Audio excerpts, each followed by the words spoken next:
Ravi de vous retrouver pour ce nouveau numéro du Dessous des cartes. On démarre cette émission à Budapest en février 2017 lors d'une rencontre entre Vladimir Poutine et le Premier ministre hongrois Viktor Orban. Une amitié qui a résisté à l'invasion russe de l'Ukraine et aux sanctions européennes. La Hongrie, devenue indissociable de celui qui en est le Premier ministre sans discontinuer depuis 2010, Viktor Orban. Avec lui, la Hongrie, membre de l'Union européenne, est devenue un membre à part parmi les 27, symbole d'un modèle politique dissident, celui de la démocratie illibérale. Orban, avec qui de nombreux leaders d'extrême droite en Europe aiment s'afficher, de Marine Le Pen à Matteo Salvini. Alors on a voulu revisiter l'histoire de la Hongrie, ce pays d'Europe centrale dont les frontières et les influences ont varié fortement au gré des périodes, des Ottomans à la période soviétique en passant par les Habsbourg. Une histoire tumultueuse qui explique, vous allez le voir, un rapport singulier à la nation, à l'identité et à la peur de l'étranger. Sortons nos cartes. Située au cœur de l'Europe, la Hongrie est enclavée, sans accès à la mer et de taille modeste, 93 000 km² pour 9,7 millions d'habitants. Le pays partage ses frontières avec 7 pays, dont 5 membres de l'Union européenne, la Slovénie, l'Autriche, la Slovaquie, la Roumanie et la Croatie.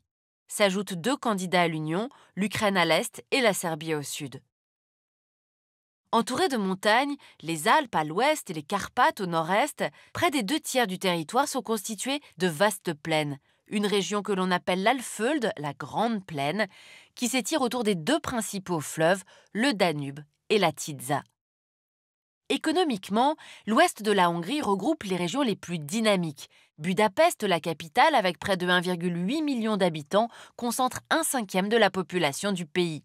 Classée au patrimoine mondial de l'UNESCO, grâce à ses splendides façades et son monumental parlement, la perle du Danube attire chaque année 7 millions de touristes. Avec les grandes villes que vous voyez s'afficher sur la carte, la région est la plus attractive du pays et attire, depuis les années 90, de grandes firmes internationales, notamment dans l'automobile. Audi, Suzuki, Opel ou encore Mercedes ont choisi d'y implanter leurs gigantesques usines, séduites par une main-d'œuvre qualifiée, un faible coût salarial et des infrastructures de bonne qualité. Résultat, plus de 700 entreprises et 132 000 personnes travaillent pour le secteur automobile, qui pèse 28% de l'industrie hongroise. L'est de la Hongrie, moins bien doté en infrastructures, est marqué par la désindustrialisation, avec l'effondrement du secteur textile et la fermeture des mines. Au sud, la Grande Plaine, avec ses immenses terres fertiles, est une région agricole.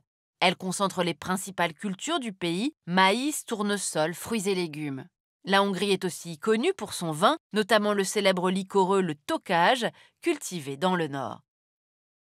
La Hongrie est membre de l'OTAN depuis 1999. Elle est entrée dans l'Union européenne le 1er mai 2004 lors de la plus grande vague d'élargissement.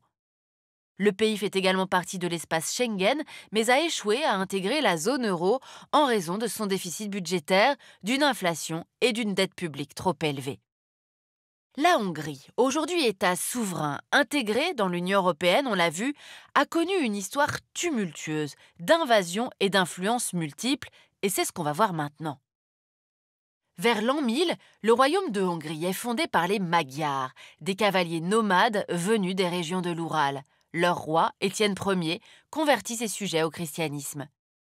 Les Hongrois parlent ainsi une langue unique en Europe centrale, ni slave, ni latine, ni germanique, mais proche du finnois et de l'estonien, une singularité qui est une fierté pour le peuple hongrois. Au XVIe siècle, après plus de 500 ans d'existence, la Hongrie perd sa souveraineté. Le pays est divisé entre l'Empire ottoman qui occupe ces régions et de l'autre, la Hongrie royale à l'ouest, placée sous la tutelle des Habsbourg. Ces derniers vont reconquérir les provinces ottomanes en 1699. Les Hongrois ne quittent alors le joug turc que pour tomber sous domination autrichienne. Ce n'est qu'en 1867 qu'ils obtiennent un début de reconnaissance nationale avec la naissance de la double couronne d'Autriche-Hongrie, union dirigée par François-Joseph Ier et la célèbre impératrice Sissi. S'ouvre alors un véritable âge d'or, période de progrès économique et de rayonnement culturel sans précédent. Une période de grandeur qui s'effondre à l'issue de la Première Guerre mondiale. Le traité de Trianon en 1920 est un traumatisme. Le pays perd les 2 tiers de son territoire et 60% de sa population au profit de la Tchécoslovaquie, de la Roumanie, de la Yougoslavie et de l'Autriche.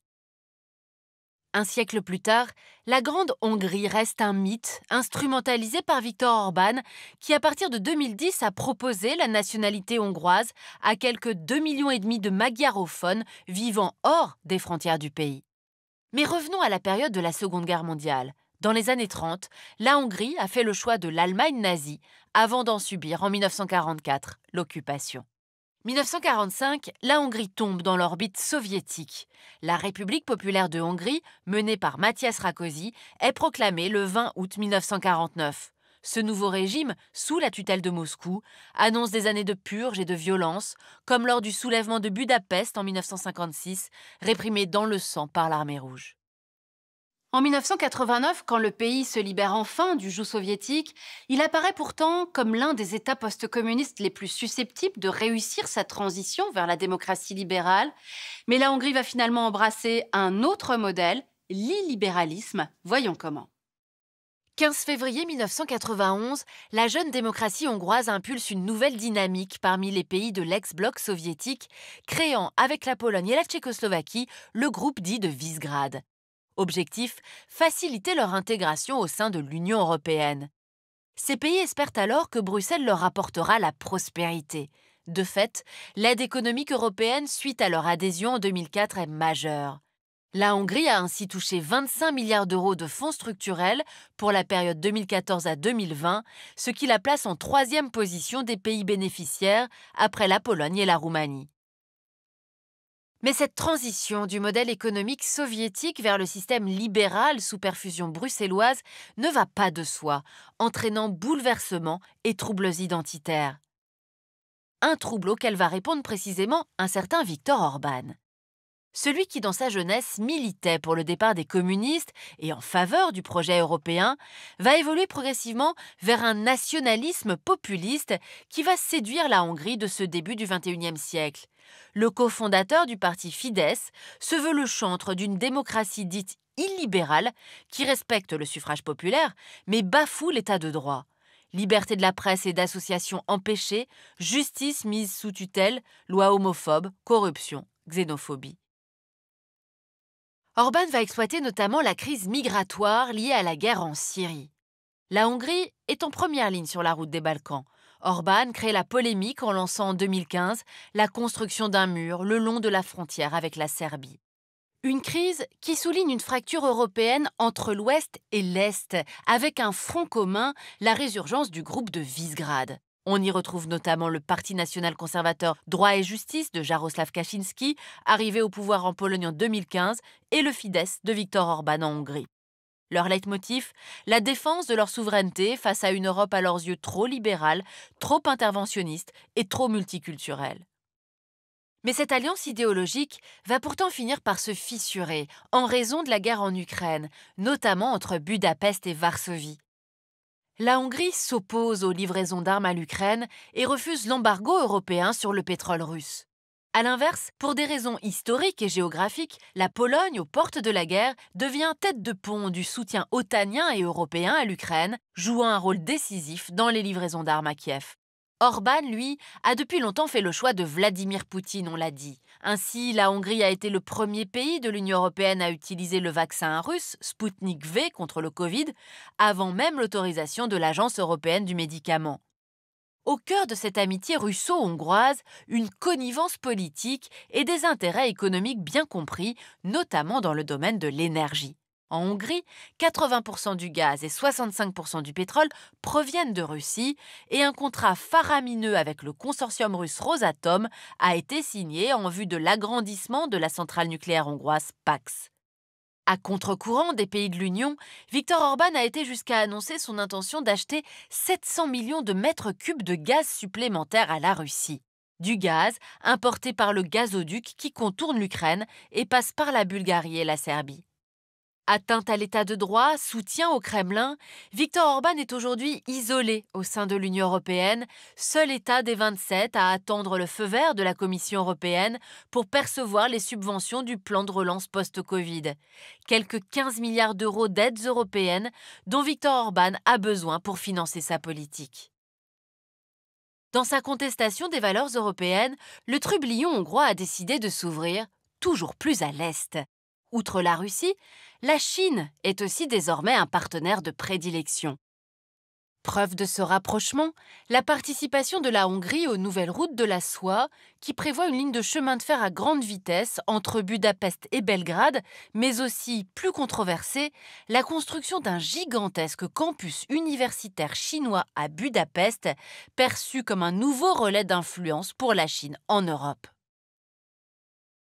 En avril 2022, 2 mois après l'invasion russe de l'Ukraine, les Hongrois ont choisi aux élections législatives de maintenir une nouvelle fois au pouvoir l'allié européen de Vladimir Poutine, Viktor Orban, semblant apprécier sa campagne de protecteur de la nation.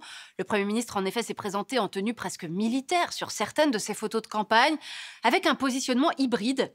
Condamnation de l'invasion de l'Ukraine et accueil de réfugiés ukrainiens, mais refus de sanctionner le Kremlin et de renoncer aux hydrocarbures russes. Reste à savoir si ce grand écart diplomatique, un pied à l'ouest, l'autre à l'est, est tenable dans la durée. Pour aller plus loin, cette histoire de la nation hongroise par l'historienne Catherine Aurel chez Talandier, où comment dans ce pays l'idée de la nation a toujours été sensible. Ainsi s'achève ce nouveau numéro du Dessous des cartes. Rendez-vous bien sûr la semaine prochaine, même endroit, même heure. Et d'ici là, n'oubliez pas notre site internet arte.tv. À bientôt.